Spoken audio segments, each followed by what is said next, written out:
1 month after spending $35,000 on my daughter Cordelia's dream wedding, the photographer called me with a trembling voice.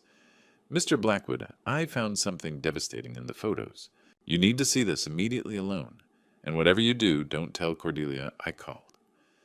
What she showed me that day helped me uncover a horrifying secret about my own family. Before I reveal what those devastating photos showed me, drop a comment telling us where in the world you're watching this story unfold, and whether you've ever had your trust betrayed by someone close to you. That Monday morning started peacefully in my Mill Valley office. Coffee steaming, quarterly reports spread across my desk. Blackwood Interiors had been my life's work, 3 locations across Marin County, built over 40 years of hard work. At 67, the numbers still looked good, better than good. Then my phone rang, unknown number. "Mr. Blackwood," the woman's voice trembled. "This is Raven Sinclair. I photographed your daughter's wedding last month. I need to see you immediately. Alone. Please don't tell Cordelia I called." My mind flashed to Cordelia's perfect day at Cavallo Point Lodge. 300 guests, Golden Gate Bridge, views everything flawless. Alaric in his tuxedo, my daughter, radiant in grandmother's pearls. Before I could respond, my office door opened. Cordelia walked in, designer heels, clicking, that confident marketing executive smile lighting her face. "Daddy," she kissed my cheek. "Hope you don't mind me dropping by." I ended the call quickly, heart racing. "What brings you here, sweetheart?" She settled into the leather chair, crossing her legs with practiced elegance. "Alaric and I found the most incredible house in Sausalito. 4 bedrooms. Bay views, absolutely perfect. Here it comes. We need $25,000 for the down payment. You understand, right? After everything you invested in our wedding, this is just the next step." 25,000, said like borrowing my car. My phone rang again. Marcus Sterling, my business partner for 15 years. "Ezra, buddy, you sound stressed lately. Everything okay with the family situation?" How did Marcus know about any family situation? I hadn't mentioned anything to him. "Just the usual," I said carefully. "Listen, if you need help, financial or otherwise, I'm here. Sometimes it's easier to consolidate when family pressures mount up." After hanging up, something hollow opened in my chest. The same feeling from Cordelia's wedding reception, watching her and Alaric work the room like politicians. Something had felt off then, too. Now, with my daughter expecting 25,000 and Marcus offering unsolicited help, that hollow feeling expanded. I looked at Cordelia, really looked. The expectant smile, the assumption of my agreement, the casual mention of my wedding investment as justification for more. "Let me think about it," I said. Her smile flickered. "Think about it, Dad. We can't lose this house. The market moves fast." I needed to call Raven back. Whatever she'd found in those wedding photos, I had a sinking feeling it would explain why my own family felt like strangers playing a game I didn't understand. The pieces were already moving, and I was just beginning to realize I might be the target. The drive to downtown Mill Valley felt endless. Every red light stretched into eternity as one question hammered through my mind. What could possibly be wrong with wedding photos? Raven's studio occupied a converted warehouse in the Arts District, professional photographs lining exposed brick walls. She met me at the entrance, mid-40s, with nervous hands and apologetic eyes that wouldn't meet mine. "Mr. Blackwood, thank you for coming." That same tremor from our phone call. "I have everything ready in the editing room." The smaller room was dominated by large monitors and computer equipment. Wedding portfolios stacked on shelves, afternoon light filtering through dusty windows. "I almost didn't call," she said, settling at her computer while I stood behind her chair. "I went back and forth for days, but if I were in your position, I'd want to know." The monitor filled with familiar images. Cordelia walking down the aisle, Alaric at the altar, guests smiling. Everything beautiful, everything perfect. "These are what everyone saw," Raven said softly. She clicked to another folder. 2 hours before the ceremony, I was at Cavallo Point, early testing exposures through a window. The image appeared, my world shattered. Alaric in his tuxedo, unbuttoned, disheveled, pressed against a woman with striking red hair. Not my daughter. Kissing her passionately, hands tangled in her hair, bodies pressed together. Intimate, possessive, familiar. My grip tightened on her chair. "How long before the ceremony?" 2 hours exactly. She pulled up technical data. Date, time, GPS coordinates. I captured this accidentally, but it's absolutely real. More photos. Different angles, same betrayal. In one shot, the woman's left hand was clearly visible against Alaric's chest. Gold wedding band, diamond solitaire. She was married to someone else. "Do you recognize her?" "She wasn't on the guest list. I checked every name." Another image showed Alaric's face clearly. No confusion, no guilt, just confidence. A man who knew exactly what he was doing 2 hours before, promising to love and honor my daughter. The timing is certain. Forensic level proof. She opened windows showing metadata, GPS coordinates, timestamps. This would hold up in any court. She handed me a flash drive. Everything's here. All photos, technical documentation, copies of everything. I closed my fist around it, the weight enormous despite its size. I don't know what you'll do with this, but you deserve to know the truth. You did the right thing I managed. The drive home passed in a blur. Alaric Kane, investment advisor, everything I'd wanted for Cordelia. Betraying her hours before their wedding with another man's wife. Not cold feet, not a mistake. Calculated, deliberate. Why marry her at all? Why go through with a $35,000 ceremony if you were cheating hours beforehand? What was the point? The flash drive felt like lead in my pocket as I pulled into my driveway. Same house, same landscaping, but nothing would ever be the same. As I approached the front door, Delilah's voice drifted from an upstairs window. My younger daughter on the phone, laughing with someone, her tone bright and excited. Too excited, too pleased. I paused on my doorstep listening. Something in her voice made my blood chill. The same calculating tone I'd heard from Cordelia that morning when she'd asked for $25,000. The same tone people used when they thought they were winning. I stood there with evidence of one betrayal in my pocket, listening to what sounded suspiciously like another conspiracy unfolding above my head.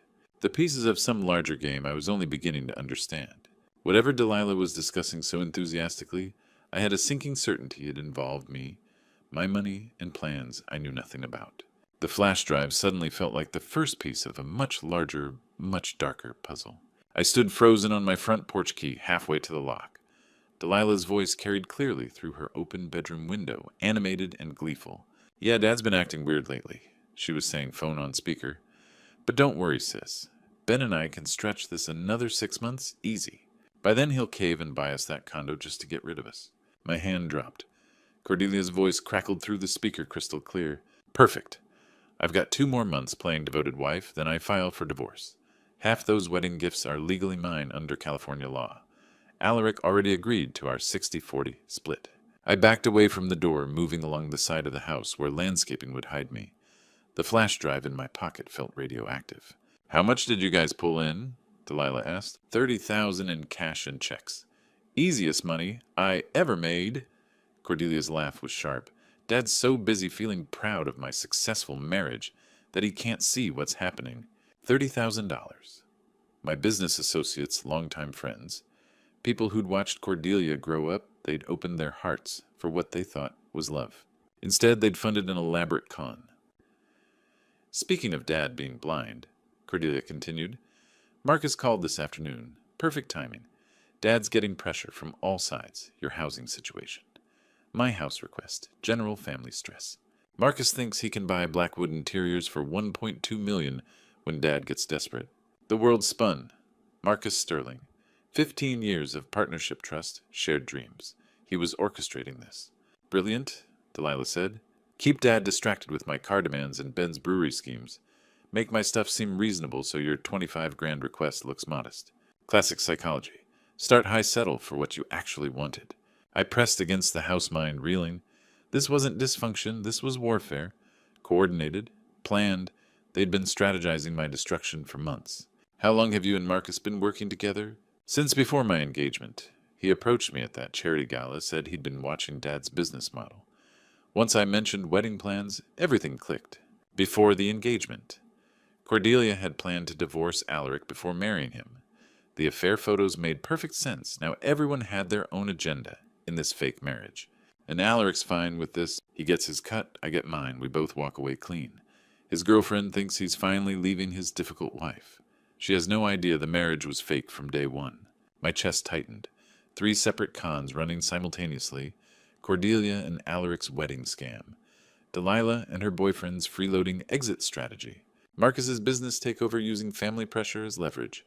All of them using me. All of them laughing. "I should go," Cordelia said. "Alaric and I have another house viewing tomorrow. Got to maintain appearances for 8 more weeks.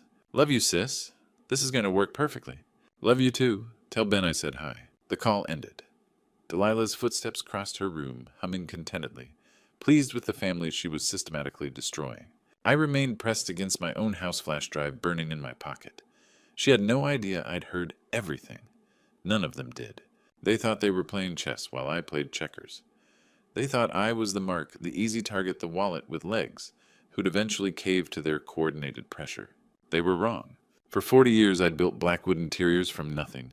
I'd survived recessions, competitors, market crashes. I'd negotiated with suppliers who tried to cheat me, employees who tried to steal from me, contractors who thought they could take advantage of a nice guy. I was still standing. They were still gone. My daughters and my business partner had made one critical error. They'd underestimated me. They saw kindness as weakness, generosity as stupidity, love as vulnerability. Tomorrow I'd start showing them the difference between a father and a fool. The flash drive in my pocket wasn't just evidence anymore, it was ammunition. I barely slept. By 7 the next morning, I was heading to First National Bank in downtown Mill Valley. 40 years of building a company had taught me one crucial lesson when someone tries to cheat you. Gather evidence first, then strike back with overwhelming force. Patricia Williams, my banking relationship manager for 2 decades, greeted me in her office with professional warmth. "Mr. Blackwood, what brings you in so early? I need to verify account information. My daughter Cordelia's joint account with her husband. When exactly was it opened?" Her fingers clicked across the keyboard. "Here it is. Cordelia Blackwood Kane and Alaric Kane. Opened May 15th. 2 months before the wedding, not years like normal engaged couples. 2 months. Specifically timed for gift collection. Anything unusual about the setup? They requested expedited processing, said they had a wedding coming up and wanted to streamline gift deposits." Patricia smiled. Young couples are so organized these days. Organized. Perfect word for fraud. My phone buzzed. Marcus Sterling. "Excuse me." I stepped into the hallway. "Ezra Buddy." False cheer dripped through the speaker. "Heard Cordelia's looking at houses in Sausalito. Expensive market. Everything okay financially?" How did he know about Sausalito? I'd mentioned it to no one. "We're managing. Listen, if you need capital, now's perfect timing to consolidate. The furniture market's brutal with online competition. What if I took Blackwood Interiors off your hands? Fair market value. Maybe 1.2, 1.3 million. 1.2 million, exactly Cordelia's number from last night. I'm not looking to sell, Marcus. Think about it. Family pressures, housing costs, daughters getting established. Sometimes it's smarter to liquidate while you can still get good price." After hanging up, I sat in my truck, mind racing. Marcus hadn't coincidentally called. The Sausalito reference wasn't luck, it was coordination proof. At the Marin County Recorder's office, I spent 2 hours reviewing property records.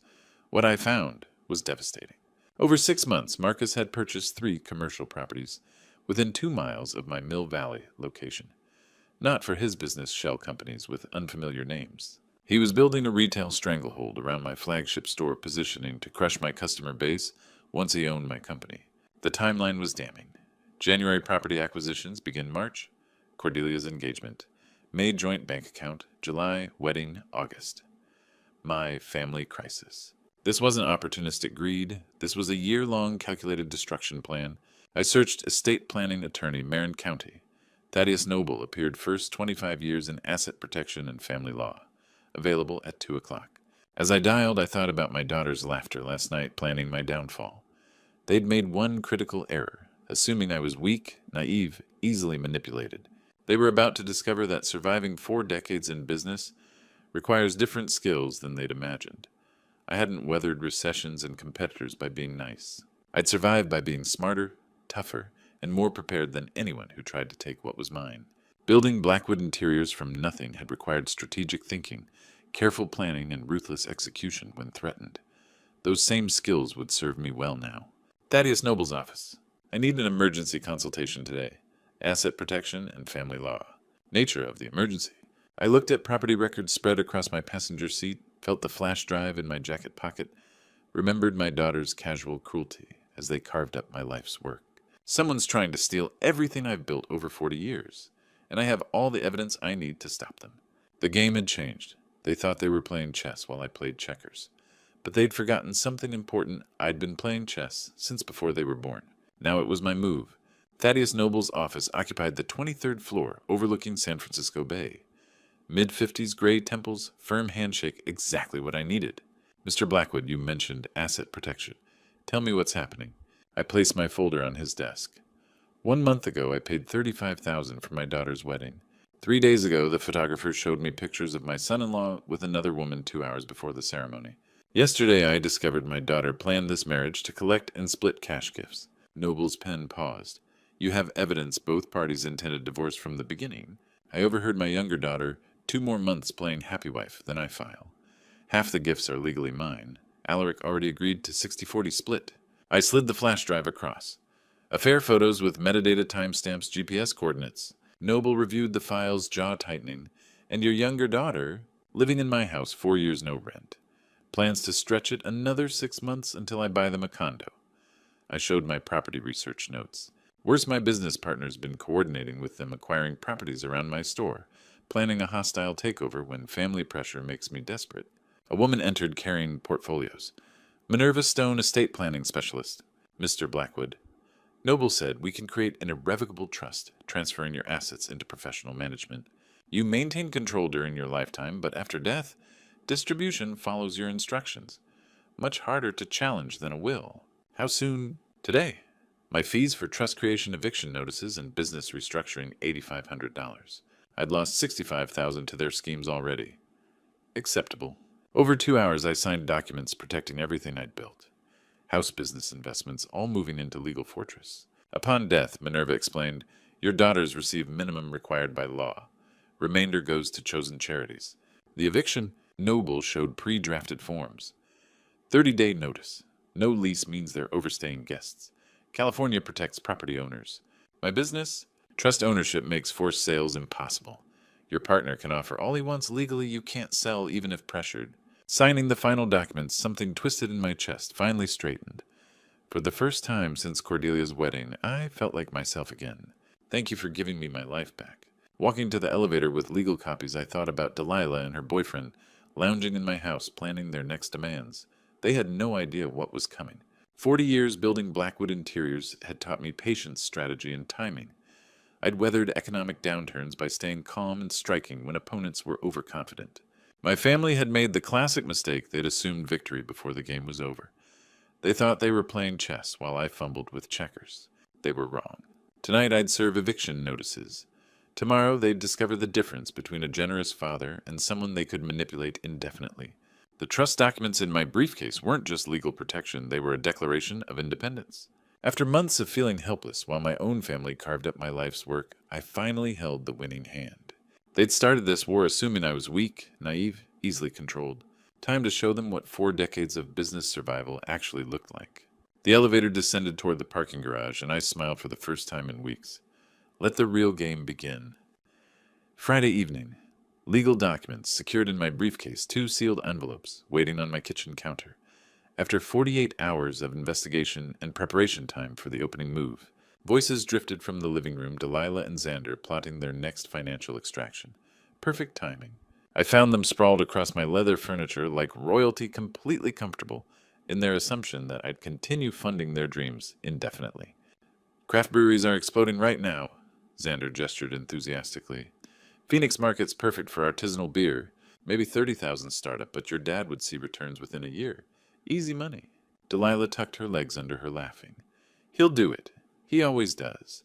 Frame it as helping family build something meaningful, and he'll write the check. I stepped into the room, carrying both envelopes. They looked up with expectant smiles, expressions of people who thought they had me completely figured out. What's this, Dad? Delilah picked up her envelope. We were discussing Ben's brewery idea. You'll love... Open it. She tore the seal, unfolded the official letterhead. Her face went white. What the hell? Xander grabbed his copy, scanned it, then shot upright. Eviction notice. Are you insane, old man? This is our home. This is my house. You can't evict family. Delilah's voice cracked, tears starting. Dad, what are you doing? I'm your daughter. How can you throw us out like strangers? You haven't paid rent in 4 years. You see me as an ATM, not a father. Time to grow up. Xander stepped forward, fists clenched, face crimson. This is crazy. We're not going anywhere. Everyone will know what kind of father you are, abandoning your own kid. I remained motionless, recognizing the bluff. 40 years of business negotiations had taught me to spot intimidation tactics. The notice is legal, 30 days. Start packing. Dad, please. Delilah grabbed my arm. We can work this out. We'll pay rent. I gently removed her grip. You had 4 years to offer rent. Now you have 30 days. Turning toward my office, I left them staring at legal documents. Chaos erupted behind me, Delilah wailing, Xander shouting furniture scraping. "You'll regret this," Xander's voice echoed down the hallway. "You'll regret this." I closed my office door, locked it audibly, and settled at my desk. Through the walls, frantic whispers, then Delilah's phone call. "Jackie, emergency. Dad just served eviction papers. 30 days. Pause. I don't know what happened. He was ice cold like we were strangers. Longer pause. Okay, tomorrow. Bring Alaric. We need damage control." More murmuring, then Xander's voice lower but venomous. "He's going to pay for this." I opened my laptop, pulled up a calendar. Day 1 of 30. They assumed this was about the house about punishment. They had no clue I was protecting everything business assets, dignity, future. Tomorrow they'd coordinate their counterattack. Cordelia would arrive with Alaric armed with psychological manipulation, financial pressure, maybe manufactured medical crises. Every trick in their extensive playbook. What they didn't realize I'd already won. Trust established business protected their timeline for destroying my life, cut to 30 days. 4 years they'd treated my home like a hotel, my wallet like their personal bank account. 4 years of assumptions, entitlement, casual disrespect. Those days were over. Let them coordinate. Let them scheme. Let them deploy their finest manipulation strategies. I had legal fortress recorded evidence, and most crucially, I was no longer the same man who'd been bankrolling their betrayal. The war was beginning, and for the first time in years, I controlled the battlefield. Saturday evening. My phone had been ringing all day, Cordelia's voice increasingly desperate on the voicemails. "Dad, we need to talk. This eviction thing has gone too far. I'm coming over with Alaric tonight. We're going to sort this out as a family." When they arrived at 7, the tension was immediate. Delilah's eyes were red from crying. Xander paced like a caged animal, and Cordelia wore her business meeting expression, the one she used when closing difficult deals. "Dad, sit down," Cordelia commanded, gesturing toward my own living room chair. "We need to discuss this situation rationally." I remained standing. "What situation?" "The eviction notices," Alaric said, his investment advisor voice smooth and diplomatic. "Ezra family disputes happen, but legal action, that seems extreme." Xander stopped pacing, pointed at me. "Extreme. He's throwing us out like garbage after everything we've done for this family." "What exactly have you done, Xander?" I asked calmly. Delilah jumped up from the couch. "Dad, please. I know we haven't been perfect, but we're family. Families work through problems together." Cordelia stepped forward, taking control. "Here's what we're going to do. You're going to tear up those eviction papers. Delilah and Xander will start paying reasonable rent, say $800 a month. Everyone wins. And in return, I asked, we help you with this house. It's too big for one person. The market's strong right now. We could get excellent value. You could buy something smaller, more manageable." There it was. The real agenda. "Marcus Sterling mentioned he might be interested in helping with your business transition too," Alaric added. "Consolidation makes sense at your age." I walked to my desk, picked up the manila folder I'd prepared. "Before we discuss my future, there's something you all should see." "Dad, we're trying to help you," Cordelia said impatiently. I placed the folder on the coffee table between us. "Open it." Cordelia hesitated, then lifted the cover. Her face went white as she stared at the first photograph. "What is this?" Delilah asked. "Pictures of Alaric with another woman, 2 hours before your sister's wedding." Alaric lurched backward. You can't." "I can prove the timing with metadata. GPS coordinates, timestamps." I looked directly at Cordelia. "But here's what's really interesting. I also overheard your phone conversation with Delilah yesterday." Delilah's hand flew to her mouth. "Let me quote, 2 more months playing happy wife, then I file for divorce. Half the gifts are legally mine. Alaric already agreed to 60-40 split." The room exploded. "You spied on us," Xander shouted. "You had no right." Delilah sobbed. Cordelia's voice cut through the chaos ice cold. "Even if that were true, you can't prove—" "I can prove everything, including Marcus Sterling's coordination with you. Bank records showing your joint account opened 2 months before the wedding. Property records showing Marcus acquiring locations around my business." I stood straighter. This wasn't family dysfunction. This was organized fraud. Alaric tried to speak, but I held up my hand. "Which brings me to my announcement. I've created an irrevocable trust. My house business and savings are legally protected. When I die, you'll receive the minimum required by law. Nothing more." Cordelia shot to her feet. "You can't do this. We're your daughters." "You're criminals who happen to share my DNA." Xander stepped toward me, fists clenched. "You'll regret this, old man. Everyone will know what you really are." I looked around the room at Cordelia's calculating fury, Alaric's desperate panic, Delilah's manipulative tears, Xander's impotent rage.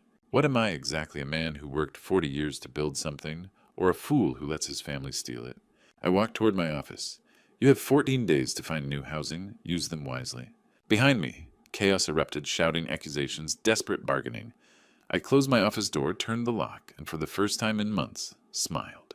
They'd called this meeting thinking they could pressure me into submission. Instead, they'd given me the perfect opportunity to destroy their conspiracy completely. 30 days. I pulled into my driveway at 10 that morning to find Sheriff Martinez's patrol car already waiting. Thaddeus Noble's sedan followed 30 seconds behind. We'd coordinated this carefully official legal no room for argument or manipulation. Deputy Martinez stepped out mid-40s, experienced professional. We'd spoken twice by phone. He understood the situation completely. Mr. Blackwood. He shook my hand firmly. Let's get this done. Thaddeus joined us briefcase in hand, wearing the satisfied expression of an attorney whose legal strategy had worked flawlessly. Everything's in order. The eviction notice was properly served 30 days ago. They're officially trespassing now. We approached my front door together. I knocked 3 firm raps on my own house. Silence. Then Xander's muffled voice. Go away, you can't do this. Martinez stepped forward, hand resting casually on his duty belt. This is Deputy Martinez with the Marine County Sheriff's Office. I'm here to enforce a legal eviction order. Open the door immediately, or I'll be forced to open it myself. Refusing becomes criminal trespass. A long pause. Whispered arguments inside. Finally, the door cracked open. Delilah's face appeared eyes red and defiant panic, barely masked by anger. Martinez pushed the door wider, entered professionally. Thaddeus and I followed. The living room looked like a disaster zone. Clothes scattered everywhere, pizza boxes stacked on my coffee table, empty beer cans, absolute chaos. But no packed boxes. Nothing ready for departure. You folks weren't planning on leaving today, were you? Martinez surveyed the mess, making notes. We need more time. Delilah's voice pitched high. We can't possibly... Ma'am, you've had 30 days. 2 hours to collect personal belongings. Clothes, personal items only. No furniture, no fixtures. Clock starts now. What followed was frantic desperation in slow motion. Delilah cramming clothes into garbage bags, sobbing intermittently. Xander throwing possessions into duffel bags with violent movements, muttering curses under his breath. During their chaos, my phone rang. Marcus Sterling. Ezra, I heard about the eviction. This has gone too far. Let me help mediate. Marcus, I know about your coordination with Cordelia, your property acquisitions around my business, your plan to buy Blackwood interiors when family pressure made me desperate. I kept my voice level, watching Xander struggle with an overstuffed bag. We're done. Permanently. You're making a massive mistake, Ezra. You'll need me eventually. This family drama will destroy your business focus. I'm offering you a way out. The only mistake was trusting you for 15 years. I hung up, blocked his number immediately. 2 hours later, they carried their final bags to Xander's beat-up sedan. At the car, Delilah turned for one last manipulation attempt. You'll regret this, Dad. When you're old and alone and need help, don't come crying to us. I met her eyes calm and certain. I won't.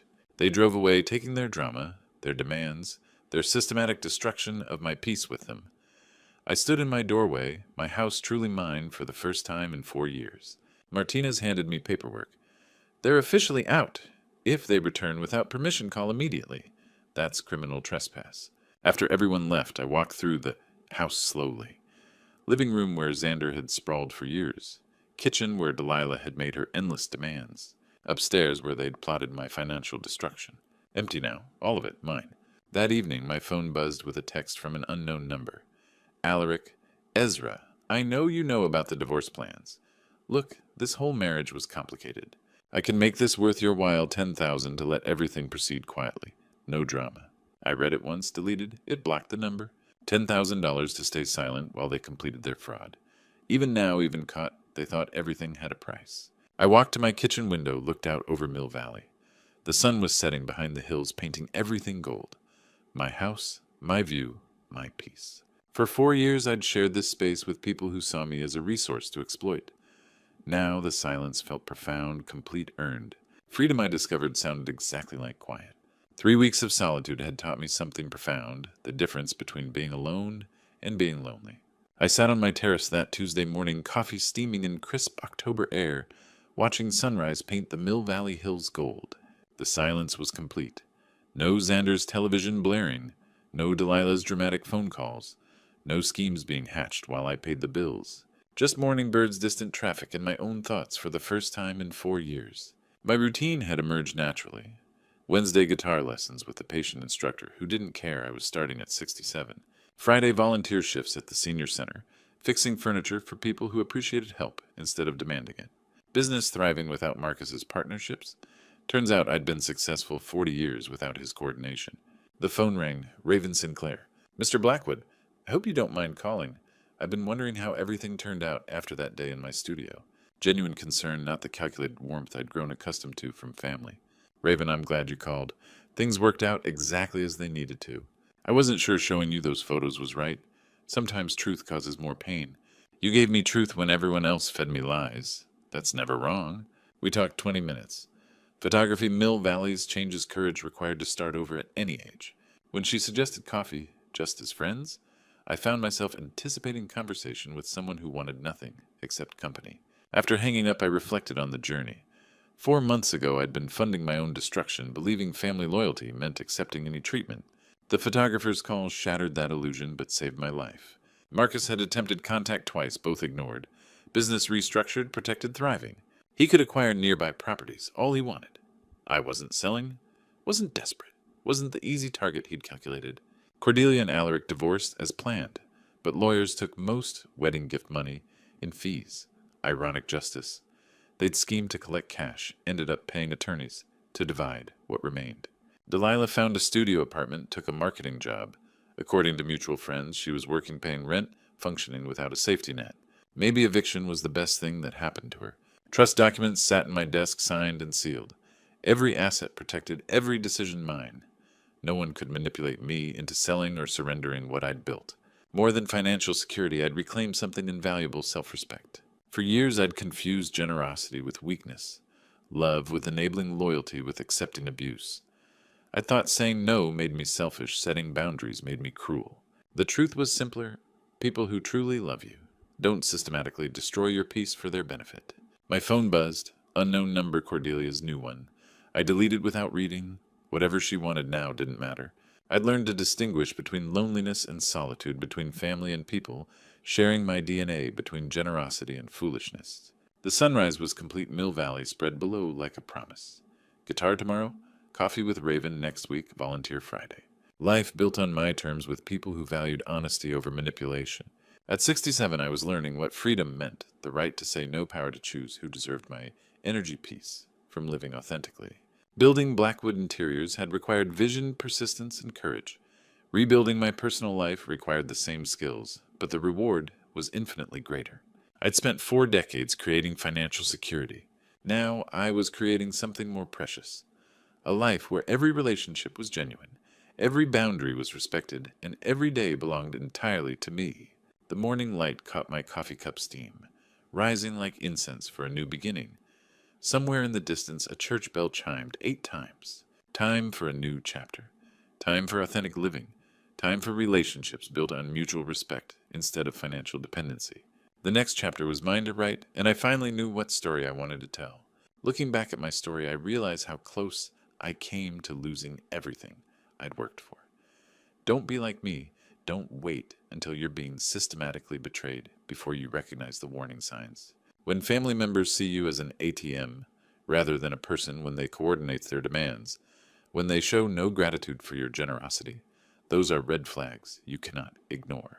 This true story taught me that enabling isn't love, it's actually a form of harm. I thought I was being a good father by never saying no, but I was creating entitled adults who couldn't function independently. God gave us wisdom to set boundaries, and I should have used it sooner. Like many grandpa stories from my generation, we confuse kindness with weakness, but true strength sometimes means disappointing people who expect you to fund their poor choices. The hardest lesson: family isn't defined by blood. It's defined by respect, gratitude, and genuine love. When I finally stood up for myself, God showed me what real peace looked like. This true story isn't unique. Countless grandpa stories echo similar themes of family manipulation and financial abuse. If you're facing similar manipulation, document everything, seek legal protection, and remember you're not obligated to fund anyone else's lifestyle regardless of DNA. Your hard-earned money deserves the same protection you'd give any valuable asset. This true story proves that it's never too late to reclaim your dignity and demand the respect you deserve. What's your experience with family financial boundaries? Have you ever felt manipulated by loved ones? Share your thoughts in the comments below. And don't forget to subscribe to our channel for more real grandpa stories that inspire and educate. Hit that notification bell so you never miss our latest content.